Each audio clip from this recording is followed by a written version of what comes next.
কৃত্তিবাসের জন্মভিটেই রাম মন্দির। 108 ব্রাহ্মণের বৈদিক মন্ত্রোচ্চারণে সম্পন্ন হলো ভূমি পূজন। নিজস্ব প্রতিনিধি নদিয়া।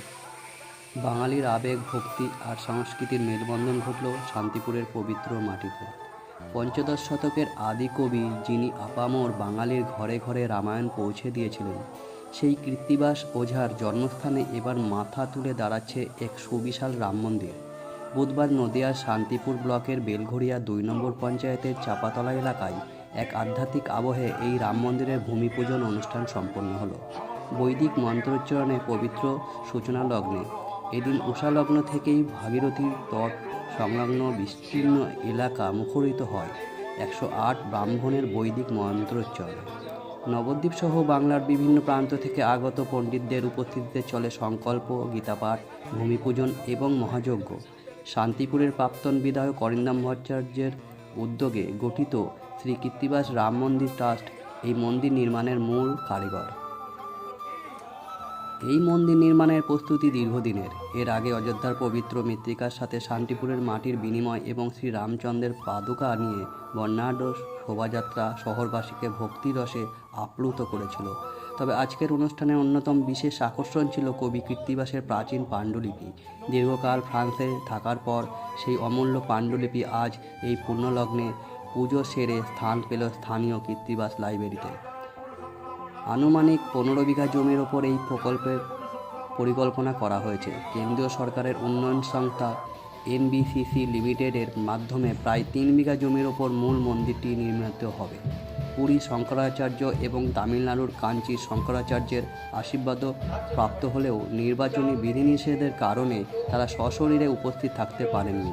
সকাল থেকে ধর্মপ্রাণ মানুষের ভিড় ছিল চোখে পড়ার মতো।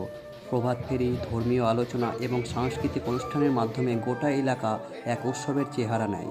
উপস্থিত ছিলেন বিশ্ব হিন্দু পরিষদ সহ বিভিন্ন হিন্দু ধর্মীয় সংগঠনের প্রতিনিধিরা। অনুষ্ঠান শেষ কয়েক হাজার ভক্ত একসঙ্গে মধ্যাহ্নভোজন করেন। বাঙালি কবি কৃত্তিবাস ওঝার স্মৃতিকে সজীব রাখতে এবং আধ্যাত্মিক পর্যটন কেন্দ্র হিসেবে শান্তিপুরকে বিশ্বের দরবারে তুলে ধরতে এই রাম মন্দির আগামী দিনে এক গুরুত্বপূর্ণ মাইলফলক হয়ে উঠবে বলে মনে করছেন বিশেষজ্ঞ। তারপরে বৈদিক অনুষ্ঠান এবং আপনারা দেখেছেন যেরকমভাবে ভিত্তি স্থাপন করা হলো এবং এখনো সেই চলছে বৈদিক প্রক্রিয়া। টোটাল অনুষ্ঠানটা গোবর্ধন মঠ শ্রী শ্রী জগৎগুরু শঙ্করাচার্য তার নির্দেশে হয়েছে। যেরকম দিশা নির্দেশ উনি দিয়েছেন সেই হিসাবে হয়েছে এবং এটা আমাদের প্রত্যেক শান্তিপুরবাসী সারা জীবনের জন্য একটা গর্বের বিষয় যে আমাদের এই আজকের যেই ধর্মীয় অনুষ্ঠান এর দিশা নির্দেশ একজন শঙ্করাচার্য যে হেড গোবর্ধন মঠ এবং কাঞ্চির শঙ্করাচার্য সেও আশীর্বাদ দিয়ে গতকাল তার বার্তা দিয়ে পাঠিয়েছে। আমাদের জন্য এটা একটা বিশাল প্রাপ্তির বিষয়। আজকে তাদেরও আসার উপস্থিত থাকার কথা ছিল। দেখুন, আসার কথা ছিল, কিন্তু যেহেতু এই মরাল কোড অফ কন্ডাক্ট লাগা, তো আমরা অ্যাভয়েড করেছি যে এই নিয়ে আবার কোনো বিতর্কও যাতে না হয়। সবাইকে বলাও হয়েছে এবং তারাও বলেছে যে একেবারে সঠিক কথা। তাই ওই লিখিত এবং ভিডিও করে সেইভাবে বার্তা দিয়েছেন, আশীর্বাদ দিয়েছেন।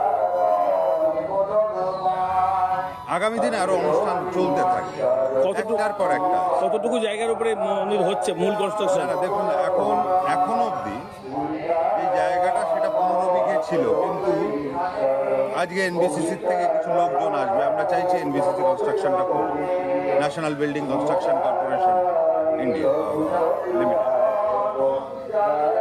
তাদের ওখান থেকে আসার কথা আছে আজকে। যদি আজকে না হয় আগামীকাল আসবে, কারণ এই অনুষ্ঠানের ভেতরে 2-2:30 নাগাদ পৌঁছানোর কথা জেনারেল ম্যানেজার। যদি আজকে না আসে তাহলে কালকে আসবে ইঞ্জিনিয়ারদের সাথে। এবং তারা সাজেস্ট করছিল যে আমরা যেহেতু ওই কালচারাল সেন্টারটাও আছে, শুধু মন্দির তো না, শ্রী কৃত্তিবাস কালচারাল সেন্টার, যেটা সেই 15th সেঞ্চুরি টেরাকোটা স্টাইল, বাংলার যেটা নিজস্ব স্টাইল পোড়ামাটি, সেইভাবে ওই কালচারাল সেন্টারটা তৈরি হবে। তো তার জন্য তাদের রেকমেন্ডেশন যে আর একটু বাড়াতে পারলে বেটার হবে, এবং আমরাও আগের থেকে সেটা ভেবে রেখেছিলাম যে আর একটু বাড়াতে হতে পারে। এই আমরা বাড়াবো। এতটুকু জায়গা বলে, এখানে এত বেশি জায়গা বলে সেটা চয়েস করা, নাকি ধর্মীয় কোনো গুরুত্বও আছে এই জায়গাটির বিশেষ? দেখো, ধর্মীয় গুরুত্ব তো আছে। গঙ্গার পাড়ে, আমরা কি এমনি এমনি বলছি না আপনি, আমি বারবার বলছি একটা কথা, এখানে শঙ্করাচার্যের দিশা নির্দেশে হচ্ছে।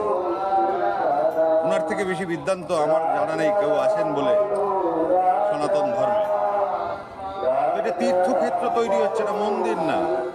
এখানে লাইন দিয়ে হবে মন্দিরের নির্মাণ, বিভিন্ন ধরনের রিলিজিয়াস একটা জায়গা তৈরি হতে যাচ্ছে, এটা তীর্থক্ষেত্র তৈরি হতে যাচ্ছে। মানে আসা যাওয়ার মূল 12 নম্বর জাতীয় সড়ক থেকে রাস্তাগুলো সব ঠিকঠাক আছে? দেখুন, যখন বড় কোনো প্রজেক্ট নেওয়া হয় তারপরে এই রাস্তাগুলো হয়ে যায়। কে চাইবে না যদি 10,000 লোক আসে পার ডে এই জায়গায়? রাস্তা কোন সরকার করবে না? সরকার করতে বাধ্য। তো এইগুলো কোনো ব্যাপার না, সবাই করে, সবাই তো চায় যে এখানে ফুটফল বাড়ুক যে কোনো জায়গায়, তাহলে সেখানে ব্যবসা বাড়ে, কারণ কত লোকের কর্মসংস্থান তৈরি হবে।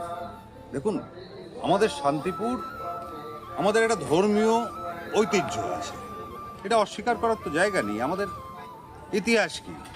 আমাদের ধর্মীয় ঐতিহ্য, তাজ ছিল, এর উপরে তো শান্তিপুর। তো সেই একটা দিককে যদি টেনে তোলা যায়, আর একটা দিক অটোমেটিক্যালি উঠবে।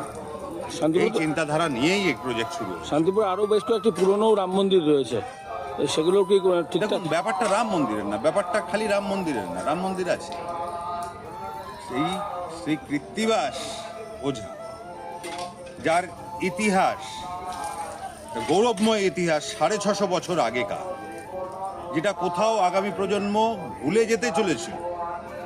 আজকেও যদি স্কুল কলেজের ছেলেদের জিজ্ঞাসা করেন বলতে পারবেন। আমরা চেয়েছিলাম এই আবার সেই ইতিহাসটা পুনর্জাগরণ হোক, এবং সেই ঘিরে একটা এমন ইনফ্রাস্ট্রাকচার তৈরি হোক যেটা আগামী প্রজন্ম কয়েকশো বছরের জন্য তাদের মূল ওই শিরদাঁড়ার যেই ভাঙনটা হয়ে গেছে, যে কমজোরিটা হয়ে গেছে, সেটা আবার শক্ত হয়ে যাচ্ছে। সেই নিয়ে এই শ্রী কৃত্তিবাস রাম মন্দির তীর্থক্ষেত্র তৈরি হচ্ছে। এখানে যে লাইব্রেরি ছিল, সেই লাইব্রেরি সম্পর্কে একটা অভিযোগ ছিল, মাঝে মাঝে খোলা, দূর দূরান্ত থেকে মানুষজন এসে ঘুরে যান, সেগুলো ঠিকঠাক হবে? আজ পর্যন্ত এদিকে কারোর ধ্যান ছিল না। আমরা যেটা করতে পেরেছি সাকসেসফুলি, যে আজকে শ্রী কৃত্তিবাস ওঝা নিয়ে আলোচনা চলছে সারা ভারতবর্ষে। আজকে অযোধ্যা থেকে গোবর্ধন মঠ, পুরী, সবার সাথে আমাদের একটা যোগসাযোগ তৈরি হয়ে গেছে এই এক প্রজেক্টকে কেন্দ্র করে। তো সেইখানে ওই লাইব্রেরি আর রিসার্চ সেন্টার সবই হবে আগামী দিনে। এখানে যে ইট দেখা গেল বিশেষ ধরনের শ্রীরামের নাম, শ্রীরামচন্দ্রের নাম অনুযায়ী, সেগুলো কি আলাদাভাবে তৈরি করা হচ্ছে? একদম সব শ্রীরাম লেখা ইট আলাদা করে তৈরি করা হয়েছে। এটা একটা ধর্মীয় ঐতিহ্য। আজকে তো ভূমি পূজন হলো, ভিত্তিপ্রস্তর স্থাপন, সেটাও কি হলো আজকেই? আজকেই ভিত্তিপ্রস্তর আচ্ছা, ওর জন্য সারাদিন ব্যাপী তো প্রোগ্রাম। আর ওখানে দেখা গেল আর একটা জায়গায় এটা পাণ্ডুলিপির মতন কিছু থাকতেও দেখা গেল, সেটা কি বিষয়? কৃত্তিবাস ওঝা, সেটা কি নিয়ে আসা হয়েছে? Manuscript। সেটা নিয়ে আসা হয়েছে, সেটা কোথায় থাকবে পরবর্তীকালে? তার একটা পরিকাঠামো তৈরি করা হবে, তারপরে নিশ্চয়ই সেটা সেখানে নিজের জায়গা মতন থাকবে, যাতে সেটা কনজার্ভ থাকে, প্রিজার্ভ থাকে। এমনি হাওয়া লাগলে খারাপ হয়ে যায়, যেভাবে কনজার্ভ করা ফ্রান্সে ছিল, সেটা যদি আপনারা দেখেন আপনারা বলবেন যে আমাদের সত্যি এর হাত দেওয়ারও অধিকার, কারণ জিনিসটা থাক, সেটা তো আমরা চাই। আমার সন্তান, আমার তাকে লালন পালন করার ক্ষমতা নেই, সে এক জায়গায় আছে, ভালো আছে, আমি কি চাইব যে আমার যখন ক্ষমতা নেই আমি তার ভবিষ্যৎটা নষ্ট করব, তাই না? কিন্তু তার মানে এই না যে আমি আমার সামর্থ্য তৈরি করব না। তো আমরা আমাদের সামর্থ্য তৈরি করছি, যেদিন সামর্থ্য তৈরি হবে সেদিন এখানে আসবে, এবং তার জন্য পুরো প্রস্তুতি নেওয়া হয়ে গেছে। আর অযোধ্যা থেকে যে পাদুকা আসছে, সেটাও কি এখানেই থাকবে নাকি? না, অযোধ্যার পাদুকা এখান থেকে চলে যাবে। মানে ওটা এই উপলক্ষে এই উপলক্ষে আনা হয়েছিল, এবং সেখানে আমি সেই পাদুকা নিয়ে এসে আমাদের বিগ্রহ বাড়ি, বড় গোস্বামী বাড়ির কাছেই দিয়েছিলাম, যে এটা আমার বিষয় না, এটা সবার বিষয়, শান্তিপুরের সবার। এবং আমার একটাই চাই, বারবার একটা, শান্তিপুরের কৃষ্টি, শান্তিপুরের ঐতিহ্য, শান্তিপুরের নামটা যাতে বিশ্বে ছড়ায়। তো সেটা কিভাবে হবে? ঐক্যবদ্ধ একটা প্রয়াসে হবে। সেই ঐক্যবদ্ধ প্রয়াস কিভাবে হবে? সবাইকে ঐক্যবদ্ধ করতে হবে কিছু দিয়ে। তাই শ্রীরামচন্দ্রের পাদুকা নিয়ে এসে বড় গোস্বামী বাড়ির কাছে দিয়ে দিয়েছিলাম, এবং তারপরে যে যে নিতে চেয়েছে এক এক লাখ করে তারা সবাই রেখেছেন বিধিমত, এবং সেই নিয়ে তাদের শিষ্যরা, তাদের ভেতরে একটা উন্মাদনা জেগেছে। একটা ঐক্যবদ্ধ প্রয়াস যাকে বলেন, ঐক্যবদ্ধ করার একটা প্রয়াস। তার মানে শুধু এখানে মন্দির নয়, এর সঙ্গে কালচারাল বিষয় থাকবে। একদম, তো বারবার বলছি, এখানে cultural centre, digital heritage hub, research centre মন্দিরের সাথে সাথে।